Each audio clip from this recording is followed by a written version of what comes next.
Welcome to KnuckleBonz. My name's Kayla Riley. The goal here at the company is to create high-end, limited edition collectibles and statues for fans and collectors all over the world. Now, the final product is amazing, but what we really want to know is what goes into making these one-of-a-kind pieces. Also, how tall are they? How they pick the artists that they're going to recreate, and do they get to meet the artists? I had some time to chat with Tony Zimmerman. He's the founder and creative director of KnuckleBonz. He's going to give us the info we want to know. Okay, so now you have the artist approval, you have license all set, you've done your research, you figured out how you're going to present the particular icon. Now it's all about sculpting and molding and making this come to life. Tell me how that process works. Right, sculpting and design. So we've got our pose. In some cases, it's a rendering that we do. Just a drawing or a rendering that we're going to use to guide sculptors. It may be that there's just a certain set of photographs that have all the elements that we want, and it's not one photograph; it's a group of photographs that guides the artist. And in Slash's case here, if the artist is into it, which Slash just loved monster movies and models and stuff growing up, he was into it. They'll actually come and we'll do a photo shoot with them and just involve them in the whole process, get them comfortable with what we're going to do, and do a photo shoot. That's what happened with him. So it's just depending on access to the artist, and it's a little different every time. But those are some of the things that go into it. Once we've got that rendering or set of photographs, sculpting begins, and that's there's a lot of trickery you can do with computers and 3D wizardry and everything. I mean, we know how to do all that, but we try to minimize that. Our stuff's sculpted as you see it at scale by hand. It's not made bigger and reduced by computers and that kind of thing. It's really a one-to-one fine arts process. It doesn't have any of that automated stuff to it. It's a fine arts collectible. Yeah, and what's the textile that you use in order to create the mold? The material is cast in resin or cold cast porcelain, that you'll hear it. So it's rigid and allows lots of crazy detail, and it's strong, but if you drop it, it'll break. And that's the one-of-a-kind statue is a silicon mold is made that's flexible. Right. That the resin is poured into by hand, pulled out by hand, polished by hand, which is a sanding process. When it comes out of the mold, it's not perfect. There's little burrs, there's maybe a little air hole here or there, so we have to go back and basically coat it with a layer of very thin paint which shows imperfections, and then someone by hand goes and makes sure everything is perfect. That's a finished piece that's now ready to go into the paint line. So when you say it is by hand, it is by hand. Very much so. Sure. Very much so. Very good. So Tony, now we're at the point where we're going into color and we're going to start painting. So what does that involve? The pieces are all cast. They're polished by hand. It's called polishing. They're as perfect as we can make them. They are made by hand, but and we're ready to do painting. Generally, it starts with 2 pieces will be pulled out of the line and painted in an exact manner as a by hand process can be done, and those are called the masters. Okay. And they're matched as best as they can make them. That's done at our factory. I get photographs. I get to the point where I'm seeing everything that I can see to make changes in the photographs. Both pieces are sent to me here at our studio, and then I inspect them live, make any final tweaks there.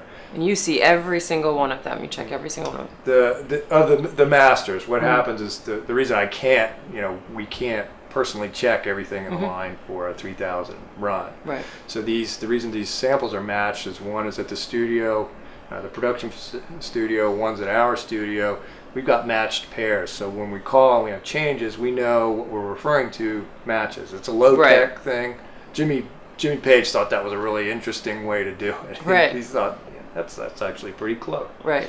But the pieces are painted by hand, so they'll be broken down into color, to try to make it as automated as it can be by hand, and just careful attention to to detail. In the case of this piece here, when we're going to do very insane detailing, like with Jimmy, details are actually sculpted in to help guide the painter rather than have to freehand the dragon here. That's actually raised like embroidery, like the actual suit. Wow. So that's we give the painters as much as we can to guide, and then work against that sample to create a consistent, limited edition. And I know that many people ask you, almost one of the top questions that they ask KnuckleBonz is how big is the statue? We recently found that out. Somebody pointed that out on the internet. Yeah. One of the biggest searches was how tall is a KnuckleBonz statue? So, what better? They're about this big. One night scale, it's called. So a 6 foot person is about 8 inches tall. So Jimmy head to toe here is about 8 inches, and then of course, depending on what they're doing in the pose, they might be a little bit. They might be a little taller. Great, Tony. Having now seen the production of making one of these icon pieces, they're so fragile. How do you protect them? How do you ship them? What do consumers need to know about taking care of these pieces? Well, they are. The resin is strong, but it is fragile. If you drop it, it'll break. Right. So the trick for us is to create custom packaging for each piece that will keep it nice and protected and shipped, anywhere in the world. So when the sculpture is finished, one of the statues is sent to the styrofoam designer, and they basically make a form-fitted custom styrofoam for each piece, which kind of holds it and suspends it so the guitar neck doesn't touch anything. In Slash's case there, the cigarette doesn't touch the styrofoam. If it does, it'll break. Right. And then we, after each custom design's done, we drop test it. And it's, from above your head, dropped on the floor about 50 times. And it's got to pass that test before we'll ship any piece. The other thing that we do to keep pieces safe, and this is actually a design element that's kind of unique to us. I'll pick up Slash here. A lot of times with collectible statues, the base simply functions as a base. It's a piece that allows the figure to stand up. In our case, we've got a theme that we're always working with that goes and matches the vibe that we're doing for each piece. But because we do that, our bases are heavy, and because they're very elaborate, which means if we ship with the figure on the base, that's a pretty good area there that might have a tendency to break just because of stress, that thing being heavy. So what we do is we create the base separately, so it ships separately, so we don't have any problem with showing up and being broken. Right. When the customer gets it, they can grade. And they have to glue it back. Put it on the base like that, and it's really up to the individual collector. He stays perfectly balanced there. If he's going to go in a case and be away from traffic and not be touched, it's perfectly fine there. If it's something on your shelf, it's probably a good idea to go ahead and tack his feet down with some adhesive there, just so if somebody picks it up, he doesn't fall over.